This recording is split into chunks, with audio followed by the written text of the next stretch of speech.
All right, so Blizzard has announced that on July 6th, they're going to be having one of their live streams again with the developers, and they are going to be discussing Season 1.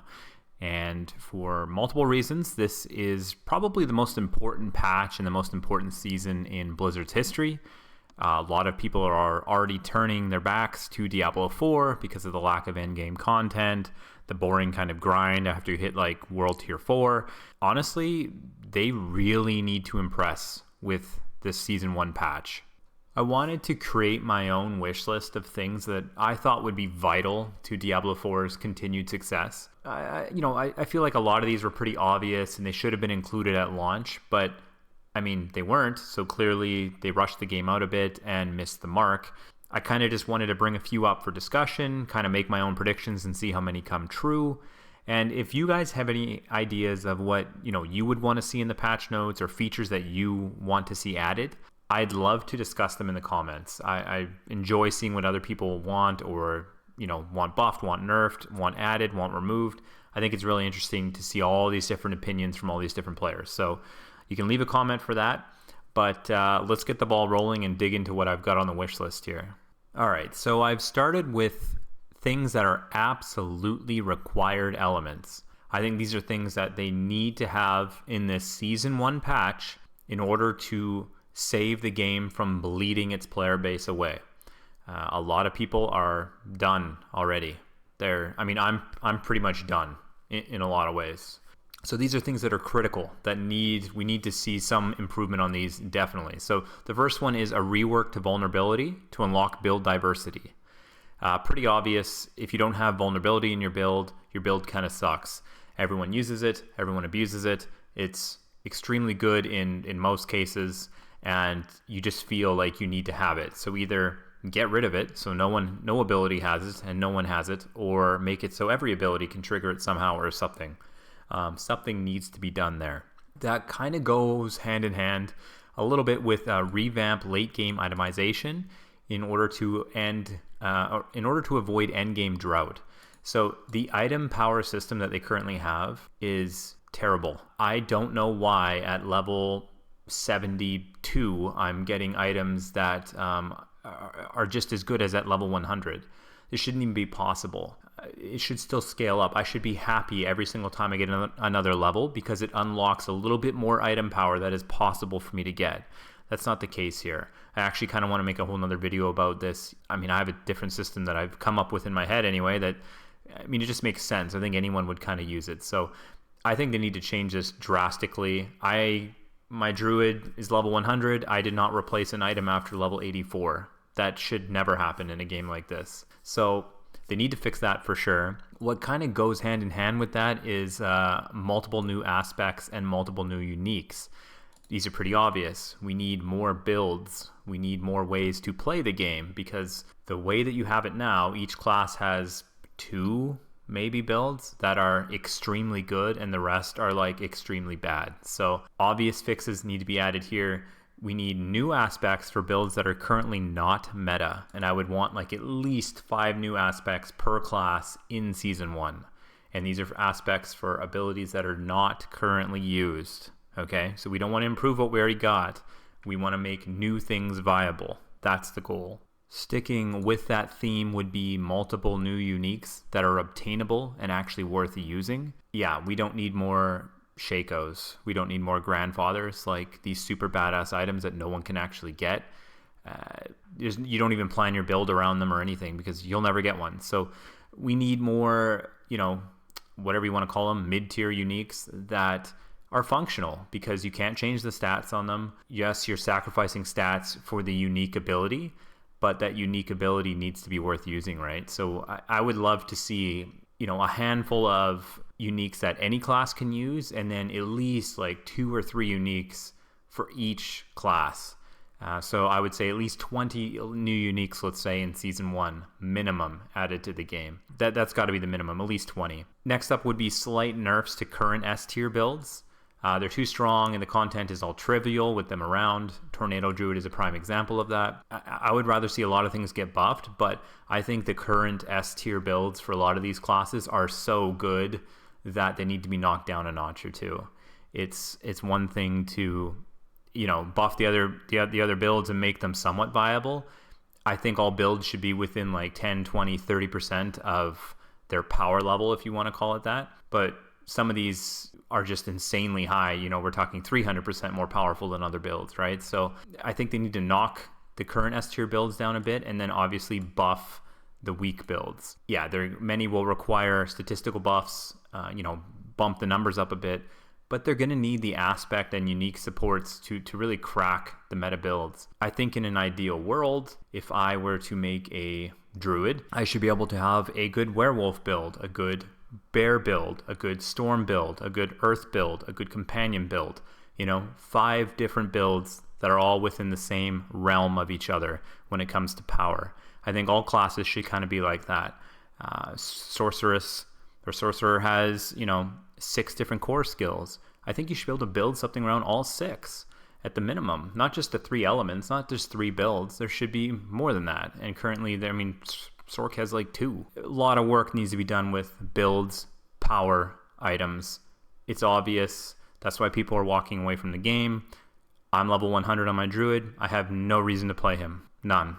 Next on the list of absolutely required elements is fix the damn horse. Get rid of the cooldown or make it like 2 seconds or something. I don't know.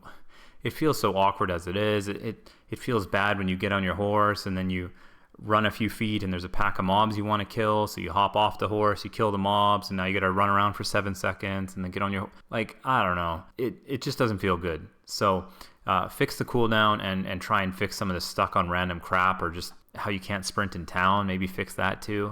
There's a lot that can be done with the horse. Right now, it's just a feel bad mechanic. And lastly, and probably most importantly, we need a hook. The gap between hitting level 100 and fighting Uber Lilith is huge and boring. The current item system amplifies this tenfold. Endgame is just super boring because the chase is over long beforehand. What I mean by that is, okay, you've been using the same items for 10, 15 levels, you hit level 100, no new items are unlocked or anything like that. You can go kill the same stuff you've been killing for hours and hours. Now you won't get any XP. You're just hoping to get an item that's slightly better, maybe, even though it shouldn't have been like that at all. You should have been chasing that all the way through your 90s, 95, 96, all the way to 100. You should have been happy to level up because now you've unlocked a new item power level, but they decided not to do that. And then you go from being a fresh 100 to, the very next challenge, the only thing left in the game to really do is Uber Lilith. It's just embarrassing how there's no other mechanism to keep you playing. I basically went to another character as soon as I got level 100. Uber Lilith I'll try and do one day. I don't know. I'm not going to go try and min-max right now. So what I'm trying to say is we need something to hook us in and keep us there. And it's, as I put here, have hard to obtain items or cosmetics. Say, hey, when you pass Nightmare Tier 50, you get this mount. When you pass Nightmare Tier 60, you get this skin. 70, 80, 90, keep us trying to push the tiers. I mean, it's easy for some people because they're using broken builds, right? Tier 100 is been done by lots of people. So those would be arbitrary as well because the power level of the game is so skewed. But we need something, because if we start a new season and you've added 3 new quests that give garbage rewards, because every other quest in the game gives you no rewards either. Okay, I've done the 3 new quests and I saw the new little cutscene or something, and I talked to the new NPC and I used a slightly different build because you buffed something, and then I got to level 100 and the game's over again. And maybe you found one new unique item on the travel there. What a fucking waste of time. Most people are just gonna peace out. They're not even gonna bother. So we need a new system, and maybe it's that top secret thing that they're hiding from the season journey. We need something to hook us. I want to have a desire to get to level 100 and then do something with my level 100 character, not quit. This will be the real challenge for Blizzard here. All right, so section 1 was the important section. I droned on a bit. Section 2 is stuff I would like to see but probably won't see. I would have been more encouraged if for the gem tab they didn't say it would take them 2 seasons. I don't understand why, but loot filter, number 1. We shouldn't be seeing, level 690 blues drop or grays or any of that shit. You should be able to filter it to item power level. You should be able to filter out certain pieces. I don't get it. Other games have had loot filters for years, and these guys can't come up with even a basic system. So a loot filter would be lovely. The gem tab, obvious. The whole gem system is practically worthless. They are so boring in the way that they function. They're so boring to upgrade. You only need a few and you can just rip them out of each piece. So hopefully one day they come up with a better method of utilizing gems, a more interesting method. But for now, just give us a gem tab. My God.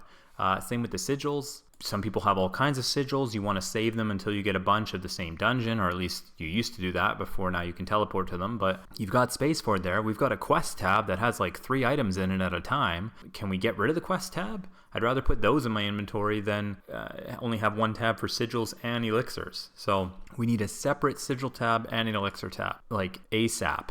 Same with the aspect or codex of power. The UI needs to be completely overhauled. It's absolutely incredible to me that the game launched in this way, where the aspects have the same goddamn symbol. You can't even tell what piece of gear they go on hardly. They're not color coded. They're not. It's just embarrassing. I don't understand what they were doing there. Again, I think they just rushed through it and said, well, I don't know, we can't come up with something. We don't have time. Just launch the game. They got to get that in there at some point soon. Okay, it's a mess right now. I think they should nerf group experience range. If you want to be in a group and play the game as a group, great. I mean, I'm all for that. I hope they actually add more group mechanics and more group content. But you should have to be within range of each other then. You're playing as a group. You're not playing as 4 solo players that are half a kilometer away from each other. Fix it. Like, nerf that shit, man. Don't punish solo players. Group people should want to play as a group to play off each other, to kill the same things. Whatever, it's obvious, but hopefully we also get additional grouping or matchmaking features, because I think there are many, many solo players in this game. I'm one of them pretty much. That I think I've grouped with my brother for a total of an hour now. That's it. Other than that, I played the entire game solo, and I had no reason to group. So hopefully we get some new, easy to use features to find people that are trying to do nightmare dungeons or trying to do whisper stuff or something like that, and they just add more social features. This is supposed to be this online version of Diablo that they've created, almost like an MMO that I think they mentioned, but it doesn't feel like it at all. So hopefully that changes in the future. A revamp to quest rewards. They don't reward you anything right now. I made a separate video about that. The quests are dog shit, okay? They look nice. They're voice acted nice. Some of them are pretty cool and unique and intriguing. And then you finish them and they give you a bag of flowers. They give you a gem, 1 crystal that you have thousands of. I mean, it's terrible. It feels terrible. If we're going to be adding new quests each season. Great. Well, if they reward nothing, no one gives a shit, man. So fix it. Revamp it. I think a rework to minion and companion engagement AI. What I mean by that is they acquire an attack target so slow it feels terrible. Sometimes if you're playing a necro, or if you're playing, God forbid, you're playing a companion druid, which is I think it's probably the worst build in the whole game. Just like walk up to some monsters and don't do anything and just watch your minions go. And sometimes it's just embarrassing. We'll stand there and spin in circles and like not do anything. I mean, just fix it. These builds are slow because you are not the source of the damage. The AI is. So if the AI is slow, then your clearing times are slow, and these builds won't be nearly as competitive. And then last but certainly not least, quality of life fixes for enchanting and inventory sorting. Yeah, enchanting, like not being able to see what possible affixes you could get when you're re-rolling stats or something is just sickening.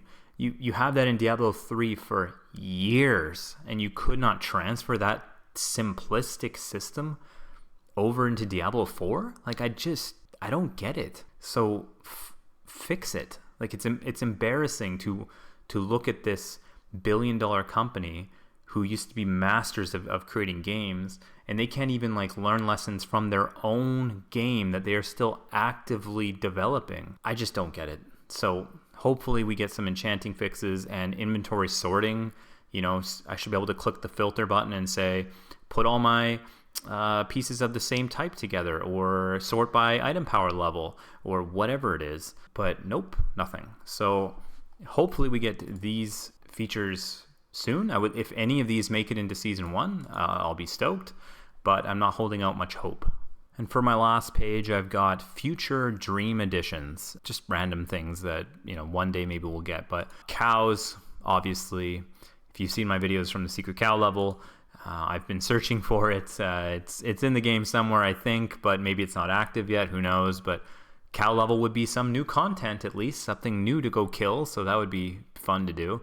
An actual difficult group-based mode. Give us something that, I thought world bosses would fit into this category. I really did. I thought world bosses would be like, oh, guys, let's group up and go kill it. Like this is going to be this epic fight.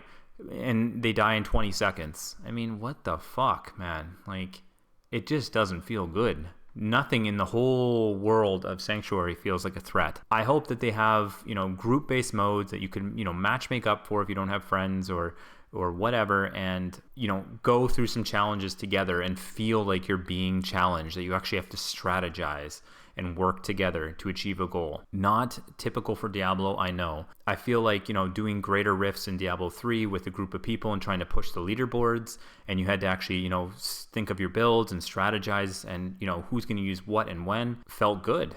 Teamwork. This game has none of that right now, so we need something that fits that mold. And moving on from that, full-fledged character customization. Let me dye specific pieces of my armor certain colors, use different dyes as unlocks or rewards. There's lots of stuff that they could do cosmetically still, especially with the weapons and stuff, glowy effects or like poison effects, things that look cool. Let us unlock them from quests or challenges or, whatever other system you come up with, but let us at least customize our character more. These couple preset dyes, it just doesn't feel good. This is 2023. Have you looked at some of your competitors in MMOs and stuff like that? Like, they have 10 million dye options, and these guys don't in a brand new $300 million AAA title. So hopefully we get more of that. And then last but not least, social features, or better yet, a reason to use them. So kind of ties into the group thing. No one talks, no one trades, no one groups. I don't think I've ever seen anyone type anything in chat the whole time I've played the game, unless it's my friend messaging me. No one else randomly is typing in shit. So I think that the patch is going to have some big changes. Their big top secret thing, great, but I think they have a lot of work to do here. People are leaving Diablo 4 in droves so far, and I'll be honest, I've pretty much hit my limit. I'm getting pretty bored. And I don't think I want to bring another character to level 100 when a season's coming in a few weeks. I think I'll just wait and see. So anyway, look, thanks for watching. I think I droned on a little bit more than I expected, but I appreciate you guys listening. And if you have any ideas of things that you'd really like to see, something I missed, let me know in the comments. Everyone always seems to have really good ideas, especially with the cow level stuff. Some things I've never even thought of, and people are commenting about it, and it's really cool to see. My social interaction with Diablo 4 so far has been through YouTube. Anyway, hey, thanks for watching. Take care, everybody. Have a good one.